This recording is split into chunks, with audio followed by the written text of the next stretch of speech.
एक बार फिर से आप लोग का बायोलॉजी की क्लास चैप्टर 1 में स्वागत है, जिसमें हम लोग पढ़ने वाले हैं टेक्सोनॉमी। चलिए बात करते हैं हम लोग टेक्सोनॉमी क्या चीज़ है उसके बारे में। वास्तविक में हमने इससे पहले विविधताओं के बारे में पढ़ा, जिसमें जैव विविधताएं आती हैं, बहुत सारे जीव जंतुओं के बारे में हमने पढ़ा और हमने उसको वर्गीकरण की आवश्यकताएं समझे, अलग अलग श्रेणी में बांटना जरूरी समझा। तो यही जो चीज़ होती है वर्गीकी, यही कहलाता है वर्गीकी, जिसके माध्यम से हमको क्या करना पड़ता है कि इनको अलग अलग अलग अलग क्षेत्र में क्या करना पड़ता है, बांटना पड़ता है।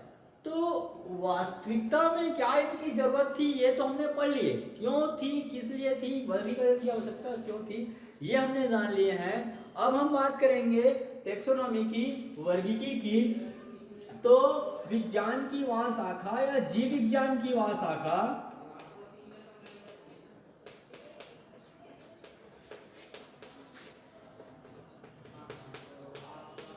जिसके अंतर्गत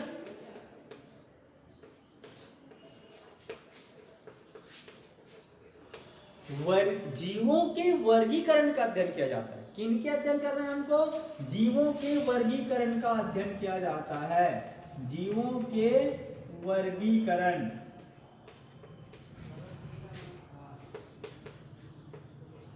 अध्ययन किया जाता है, तब उसको क्या बोला जाता है? वर्गीकी कहते हैं। ठीक है, तब क्या कहलाएगा वो? वह जीव विज्ञान की वह शाखा जिसके अंतर्गत जीवों के वर्गीकरण का अध्ययन किया जाएगा, वो कहलाएगा आपका वर्गीकी। अब दूसरी बात, जो वर्गीकी में अपना महत्वपूर्ण योगदान देते हैं, वर्गीकरण का कार्य करते हैं, तो वो साइंटिस्ट जो होता है, उन साइंटिस्ट को बोला जाता है वर्गीकी विशेषज्ञ।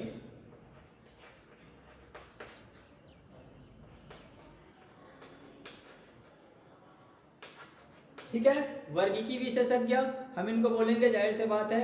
आगे बात करते हैं,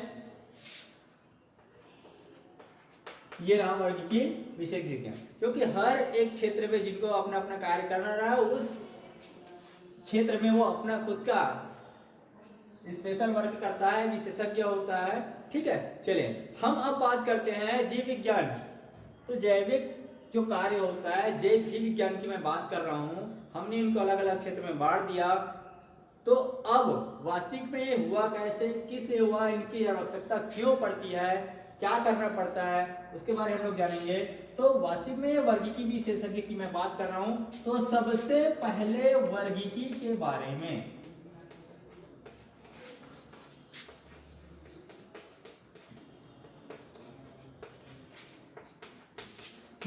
हमको एपी कैंडोले कि कौन? एपी कैंडोले।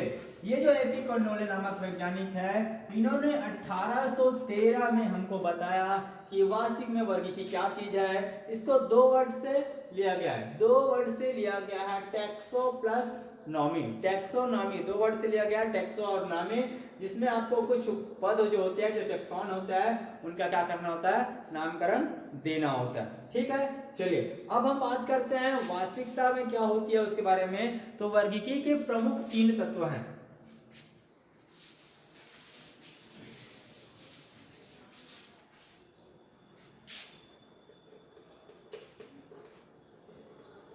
वर्गीकी की वास्तविकता में मैं बात कर रहा हूं, इसमें से इसके 3 तत्व हैं, जिसमें से सबसे पहले आता है आपका आइडेंटिफिकेशन, दूसरा आता है आपका नोमेनकल्चर,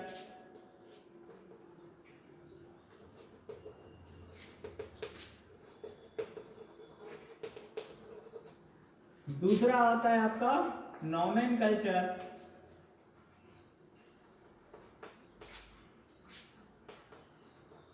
और तीसरा आपका आता है क्लासिफिकेशन।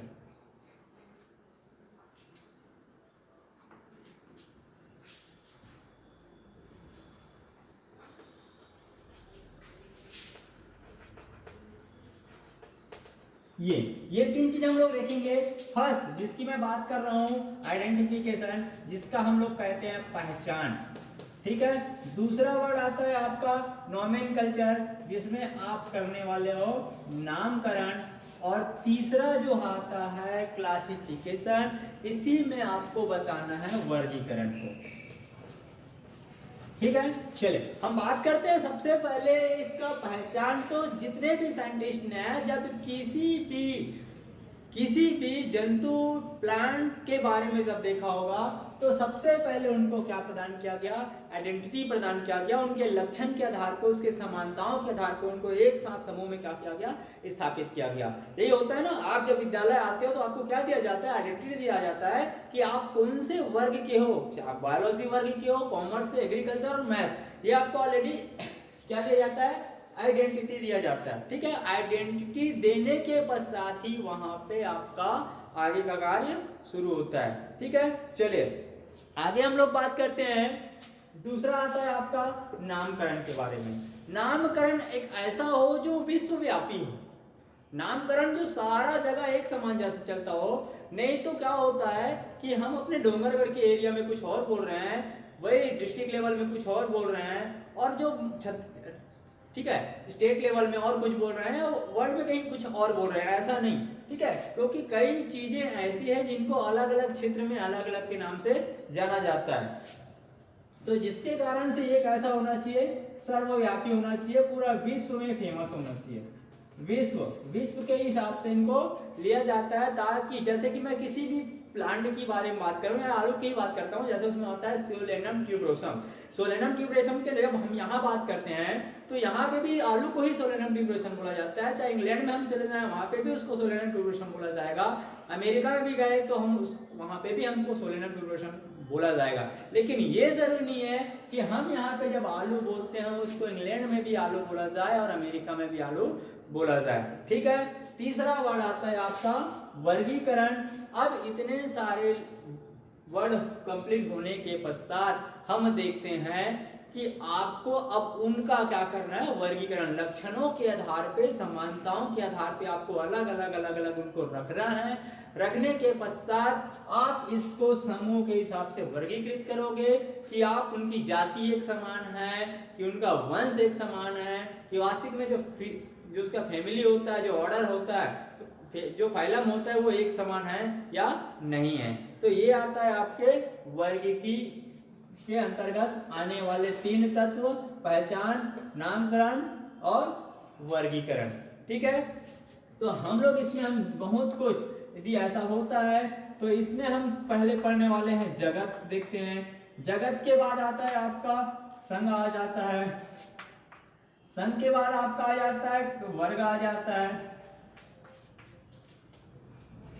वर्ग के बाद आपका आ जाता है गण आ जाता है, गण के बाद आपका आ जाती है कुल की बात आती है, और कुल के बाद आता है आपका वंश, और वंश के बाद आती है आपकी जाति। तो ये किसके अंतर्गत आता है, ये वर्गीकरण के अंतर्गत आता है। तो हमको ये सब चीज का ध्यान रखना पड़ेगा कि आपकी वर्गीकी 3 तत्व पे आधारित है, नोमेनकल्चर, क्लासिफिकेशन एंड आइडेंटिफिकेशन। तो आइडेंटिफिकेशन सबसे फर्स्ट, नोमेनकल्चर सेकंड, और क्लासिफिकेशन होता है वो थर्ड होता है। ठीक है।